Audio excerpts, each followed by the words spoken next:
नमस्कार विद्यार्थी मित्रांनो, डीएपीएससीच्या सिरीजमध्ये आपल्या सर्वांचं स्वागत आहे. तर आज जे काही एक्झाम झाल्या, ज्या शिफ्ट झाल्या, प्रत्येक शिफ्टमध्ये तीन प्रश्न आलेले बघा. तीन प्रश्न आलेले टॉपिक आहे. त्यामुळे विद्यार्थी मित्रांचं जरी दुर्लक्ष झालं असेल तर आता एक्झामच्या आधी त्यांनी पाहिलं तर त्यांना जेणेकरून त्यांची रिव्हिजन होईल. जे वाचले त्यांची, जे कोणी नवीन असेल त्यांना पण फायदा होईल. विषय काय नाही, फक्त तुम्ही एकदा बघा व्हिडिओ आणि एक्झामला जावा, प्रश्न सुटणार म्हणजे सुटणार. ओके, तर आता पुढे बघा. फास्ट मध्ये घेतो, आपल्याला वेळ नाही. एक्झाम आपली जवळ झालेली आहे. जास्त डिटेलमध्ये घेण्यापेक्षा समजेल कसं तुम्हाला त्या उद्देशाने शॉर्टमध्ये घेतो. ओके, हा बघा. अलंकाराचे दोन रूप पडतात बघा. म्हणजे दोन प्रकार कशावर पडतात तर एक शब्द अलंकारावर आणि एक अर्थ अलंकार असतो बघा. याच्यावर अलंकाराचे प्रकार पडतात. शब्द अलंकार म्हणजे काय मित्रांनो, जे अलंकार शब्दांवर व त्यातील अक्षरांवर अवलंबून असतात. म्हणजे ते काय असतं काय नाही ते पुढे कळलं. म्हणजे जे काही आपल्याला शब्द किंवा अक्षर दिलेले असते त्या शब्दावर फरक पडतो. आणि अर्थालंकार कसा असतो माहिती आहे मित्रांनो, त्या शब्दातून व्यक्त होणारा जे काही अर्थ आहे ना, जे मिनिंग असतं त्या मिनिंगवर अवलंबून असतात अर्थालंकार. ओके, आता आपण पुढे बघू. बघा शब्दालंकार काय असतं बघा. त्याचे प्रकार बघा. शब्दालंकारचे तीन प्रकार पडतात. एक अनुप्रास पडतं, एक अमेक आणि श्लेष अलंकार. हे तीन महत्वाचे आहेत. वारंवार प्रश्न येतात बघा या अलंकारावर. ओके, बाकीच्या अर्थालंकाराचे मी काय म्हणतात त्याला मोजकेच घेतलेले आहेत महत्वाचे, जेणेकरून जरी त्याच्या बाहेरचं आलं तरी आपण ऑप्शन मधून बाहेर आन्सर काढू शकतो. आता सगळं घेणं म्हणल्यावर मग ते लई मोठं होईल व्हिडिओ. ओके, ठीक आहे, महत्वाचं घेतो. अनुप्रास अलंकार काय बघा. एखाद्या वाक्यात किंवा कवितेच्या चरणात एका किंवा अधिक वर्णाची श्रवण सुगम पुनरावृत्ती. म्हणजे काय, जसं आपण ऐकलेलं आपल्याला कानाला कळून येतं बघा. काहीतरी शब्द रिपीट व्हायला लागलेत, अक्षर रिपीट व्हायला लागलेत, ते म्हणजे बघा अनुप्रास अलंकार. म्हणजे कसं बघा, उदाहरण देऊन सांगितलं तुम्हाला. गडद निळे जलद भरून आले. हा बघा, तर ल ची रिपिटेशन झालेलं आहे आणि इथं बघा शेवटी आलेलं आहे. खाली बघा, शीतल ऋतू चपल चरण आणि लग्न निघाले. बघा लचं रिपीट झालेलं आहे, इथं ळचं रिपीट झालेलं आहे. असे जे रिपीट झालेले शब्द असतात ना, त्याला आपण काय म्हणायचं, डायरेक्ट अनुप्रास अलंकार. ऑप्शन टिक करून टाकायचं, विशेष सांगते. अजून एक खाली उदाहरण घेतले बघा तुम्हाला. रजत नील ताम्र नील स्थिर पल जल पल सलील हिरव्या ताटी नावांचा कृष्ण मिळण खेळ. बघा आता इथं ल किती वेळा रिपीट झाले मित्रांनो, ल ल ल ल व्हायला लागले उच्चार. म्हणजे इथं ल ची पुनरावृत्ती. म्हणजे अशी पुनरावृत्ती होणारे अलंकार जे असतात ते अनुप्रास अलंकार. ओके, शॉर्ट एवढ्यामध्येच तुम्हाला कळून जायला पाहिजे ते. आणि तसं काय तुम्हाला जर रिपीट झालेलं वाटलं एक एक शब्द तर तुम्ही डायरेक्ट अनुप्रास अलंकार लिहा. पुढचं बघा. आता पुढे बघा मित्रांनो, यमक अलंकार बघा. जेव्हा कोणत्याही एक वा अनेक काव्यचरणात विशिष्ट स्थानी एखादा वर्ण किंवा वर्णसमूह एका पुढे एक ठराविक अंतराने येतात. म्हणजे यमक म्हणजे आपण यमक जुळणारे शब्द म्हणतो बघा, तसंच असतं, बाकी काय नाही. काय म्हणले, घनपिता मम जो नटवी धरा मम असे जननी गिरिकंदरा. म्हणजे बघा धरांधरा यमक जुळले का नाही, असे यमक जुळणारे शब्द जे आले ना, आणि ते विशिष्ट ठिकाणी म्हणले. आता इथे शेवटी आलेत, काही काही आधी पण येऊ शकतात. असं आधी पण सुरस, अजून कुठलं तरी एखादं रस, बेरस, असं काही जरी आलं पुढे स्टार्टिंगला समजा, म्हणजे हे पुढे पण येऊ शकतात, मागं पण येऊ शकतात, काय विषय नाही त्याचा. ओके, मग हे यमक अलंकारामध्ये येते. ओके, आता पुढे बघू आपण. पुढचं बघा मित्रांनो, महत्वाचा अलंकार बघा. श्लेष अलंकारावर वारंवार प्रश्न येतात बघा कोणत्या एक्झामला. काय म्हणले श्लेष अलंकार म्हणजे एकच शब्द वाक्यात दोन अर्थाने वापरल्यामुळे. बघा शब्द एकच असतात पण त्याचे अर्थ दोन असतात. कसं असते तुम्हाला दाखवतो.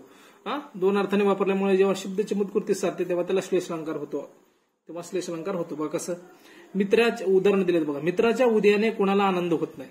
आता तुम्ही तर मित्र जर शब्द बघायला गेला तर मित्र म्हणजे आपण काय म्हणतो, आपला जोडीदार स्नेही, आपण मित्र असतो ते.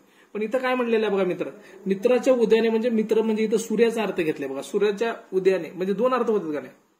मित्र म्हणजे स्नेहीपणा आणि इथं मित्र सूर्य या उद्देशाने वापरलेला आहे बघा. ओके, तसं दुसरं वाक्य बघा. हे मेघा तू सर्वांना जीवन देतोस. बघा आता जीवन म्हणजे काय, आपण जगण्याची शक्ती आपण जगतो त्याला जीवन म्हणतात. जीवन जोपर्यंत मग ह्या जीवनला येतं पाणी देतं ना. मेघ म्हणजे ढगातनं पाणी येतं ना, मग हे तर पाणी या उद्देशाने वापरले. म्हणजे बघा दोन अर्थ वापरले का नाही. मग जेव्हा दोन अर्थाने वापरतो तेव्हा श्लेष अलंकार होतो. आणि हे महत्वाचा अलंकार आहे बघा. स्टार मार्क करतो, कोणत्याही एक्झामवर त्याला प्रश्न येतात. ओके, आता पुढे आपण बघू अर्थालंकाराचे प्रकार. अर्थालंकार बघा महत्वाचं आहे बरं का, लक्षात ठेवा. उपमा काय असते, उपमेय काय असते, महत्वाचं ठेवा बरं का.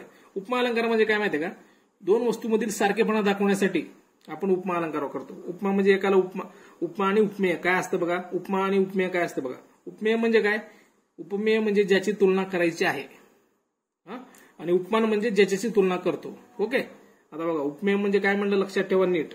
ज्याची तुलना करायची आहे ते उपमेय. उपमान म्हणजे ज्याच्याशी तुलना करतो आपण. कोणाला तर कोणाची उपमा देतो ना, म्हणजे उपमान आपण ज्याशी तुलना करतो. ओके, आता समजा तुम्ही एखादा आपल्यातला एक विद्यार्थी समजा विराट कोहली सारखं खेळत असेल. ओके, तर त्या विद्यार्थ्याला आपण विराट कोहली सारखा खेळतो म्हणजे विराट कोहलीची उपमा देतो ना, त्याला उपमा देतो म्हणजे त्याला उपमान म्हणतो आपण. ओके, कळलं उपमेय आणि उपमान मधला फरक. तर बघा एक उदाहरण दिले तुम्हाला.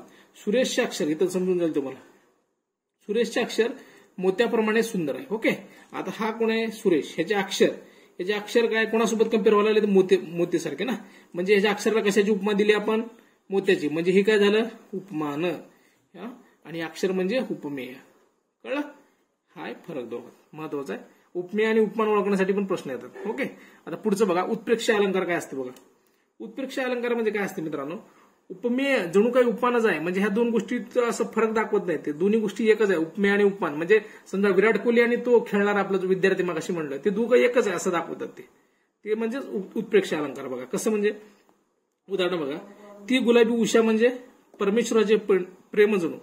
बघा ती गुलाबी उषा म्हणजे ते गुलाबी उषा म्हणजे त्याला उपमा कोणाची दिलेली आहे? परमेश्वराची उपमा दिलेली आहे. बघा त्या उषाला कोणाची उपमा दिलेली आहे? परमेश्वर. जणू म्हणजे जणू काही ती आहेच तशी. आलं का? जणू काही असे जे शब्द आले ना ते उत्प्रेक्ष अलंकारात येतात. ओके, आता पुढे बघा. पुढचं मी काय तुम्हाला दोन दिलेत उदाहरणं. अत्रीच्या आश्रमी नेले मज वाटे, माहेरची वाटे खरोखरे. बघा अत्रीच्या आश्रमी जरी आपण गेलो असलो, जरी मला तिथं नेलं असलं तरी ते मला माहेरचंच वाटत होते. खरेखुरे. बघा खरेखुरे. जणू काय मला ते माहेरच असं वाटत होतं. म्हणजे उत्प्रेक्षामध्ये तुम्हाला म्हणलं ना आधी जोर, उपमेय जणू काय उपमानच आहे. म्हणजे तसं भासते आपल्याला, तशी कल्पना करतो आपण. त्याला काय म्हणायचं? उत्प्रेक्ष अलंकार. ओके, उत्प्रेक्ष अलंकार. आता पुढचा प्रकार बघा. आता बघा म्हणजे बघा जणू, वाटे, भाषे, गमे असे जर शब्द त्या काव्यामध्ये आले तर ओळखून घ्यायचं की ते उत्प्रेक्ष अलंकार. ओके, हे साम्यवाचक शब्द असतात. हे जर आले, आपण साम्यवाचक का वापरले इथं? कारण उपमेय आणि उपमान दोघं समान आहे असं दाखवतो ना, म्हणून त्याला साम्यवाचक असले वापरावे लागतात त्या उत्प्रेक्ष अलंकारात. ओके, रूपक अलंकार बघा. उपमेय उपमान यात एक रूपता आहे, ते भिन्न नाहीत, ते एकच आहे, ते वेगळं काहीच नाही असं जेव्हा म्हणतात ना तर तेव्हा रूपक अलंकार. बघा काय म्हणते? उठ पुरुषोत्तमा वाट पाहे रमा, डावी मुख चंद्रमा सकाळी कांसी. म्हणजे काय म्हणते बघा इथं? हे मुख चंद्रमाचे जे घेतलेलं आहे ना, मुख हेच चंद्र असं डायरेक्ट म्हणलेलं आहे. बघा मुख आणि चंद्र जोडलेला आहे डायरेक्ट, त्यात फरकच केलेला नाही त्यांनी. मुख चंद्रमा म्हणजे मुखाला डायरेक्ट चंद्राची उपमा दिलेली आहे, ती एकच आहे असं दाखवले दोन्ही पण, त्यामुळे ते जोडून लिहिलेलं आहे का. त्यामुळं मुख व चंद्र एकच म्हणून मुखचंद्र असा शब्द प्रयोग केला. म्हणजे रूपक अलंकारामध्ये काय ते भेदच करत नाही, एकच आहेत, भिन्न नाहीत असं त्याचा अर्थ होतो. ओके, आता पुढे बघू महत्वाचे 2-4. ओके, आता बघा पुढचा अपहृती अलंकार. हे बघा अर्थ अलंकाराचे बरेच प्रकार आहेत, पण आपण महत्वाचे 5-6 घेतलेले आहेत. आणि आपण जे शब्द अलंकार घेतलेत ते तर आपल्याला त्याच्यावर तर हमखास श्लेष अलंकारावर प्रश्न. श्लेष अलंकार म्हणजे काय अजून रिपीट करतो बघा. 2 अर्थ निघतात, त्याच्यावर जास्त महत्वाचा प्रश्न पडतात. आणि ह्यातला अर्थ अलंकार महत्वाचे घेतलेत, जेणेकरून ऑप्शन 4च असतात. एखादा बाहेरचा जरी आला, आपल्याला 3 माहित असले तरी पण आपण एखादं बाहेरचं असलं बाहेर काढू शकतो आणि त्या तिन्हीपैकी एक आन्सर लावू शकतो. ओके, आता जास्त घेण्यात बी काय अर्थ नाही, एक्झाम उद्या परवा 2-3 दिवसात सगळ्याचे संपणार आहेत. ओके, बघा आपण उद्या अलंकार काय? उपमेयाचा निषेध करून ते उपमानच आहेत असे जेव्हा सांगते तेव्हा आपण उद्या अलंकार होतो. बघा काय म्हणते? नहे नयन पाकळ्या उमलल्या सर्व जातील. नयन म्हणजे काय? डोळे, आपल्याला माहित आहे. या वाक्यात डोळे हे डोळे नसून कमळाच्या पाकळ्या आहेत असं सांगितलेलं आहे. बघा उपमेयाचा निषेधच करून टाकले, उपमेय गाळून डायरेक्ट उपमानाच घेतलेलं आहे बघा इथं. म्हणजे नयनला वगळलेच, नयन म्हणजेच काय डायरेक्ट त्यांनी कमळाच्या पाकळ्या जात म्हणले. बघा प्रत्येक ह्याच्यात फरक कसा पडत जातोय. ओके, जसं जसं जाईल तसं एक एक गोष्टी लोप होत चालल्यात बघा. लोप होत चालले. आता पुढे बघा, बघून घ्या. अनन्वय अलंकार. उपमेयाला दुसऱ्या कशाची उपमा देता येत नाही. अनन्वय म्हणजे त्यासारखा दुसरा असं कोणीच नाही असं मराठीत जर बघायला गेलं तर. ओके, अनन्वय. मग अनन्वय मध्ये तुम्हाला एक उदाहरण दिले बघा. झाले बहु, होतील बहु, आहेतही बहु, परंतु या समा. म्हणजे बघा आपण म्हणत नाही का, किती आले किती गेले, तुझ्यासारखे किती जरी आले गेले तरी मीच आहे, आपणच आहे असं म्हणतो बघा आपण एक जनरल बोली भाषेत. म्हणजे त्याचा अर्थ म्हणजे अनन्वय, त्यासारखा अन्य कोणच नाही, तोच. आता राजे कसं आपले एक छत्रपती शिवाजी महाराज, तसे अनन्वय त्यासारखे दुसरे कोण नाही आपण जे म्हणतो बघा, ते तसं अनन्वय अलंकार. आता हे सगळ्यात महत्वाचं आपल्याला सगळ्यांना माहिती आहे, अतिशयोक्ती अलंकार.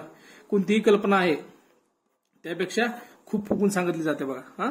ते तुम्हाला फेमस माहितच असेल, दमडीचं तेल आणलं, सासूबाईचं नाणं झालं, मामाजीची डाळी झाली, भाऊजींची शेंडी झाली, उरलं तेल झाकून ठेवलं, लांडोरीचा पाय लागला, वेशीपर्यंत उघड गेला आणि त्यात उंट पुन गेला. बघा दमडीचं तेल किती येणार आहे, त्यात तेलाने काय काय पराक्रम केले बघा. म्हणजे असं वाढीव वृत्तीचे जास्त नातिशुक्ती अलंकार असते ते. ओके, तर बघा आता आपण 10 मिनिटांमध्ये टॉपिक एवढं मोठं महत्वाचं कव्हर केलेलं आहे बरं का. जास्त वेळ घेत नाही. आणि तुम्ही आता बघा शेवटच्या क्षणामध्ये आता तुम्ही जाता जाता ते आपलं जे कोणी चॅनल सबस्क्राईब केलं असेल करून ठेवा. आणि सहज आणि ती बेल आयकॉन दाबून ठेवा जेणेकरून तुम्हाला ते व्हिडिओ तुमच्यापर्यंत पोहोचतील. ओके, ठीक आहे, चला ऑल द बेस्ट, भेटूया पुढच्या व्हिडिओमध्ये. धन्यवाद.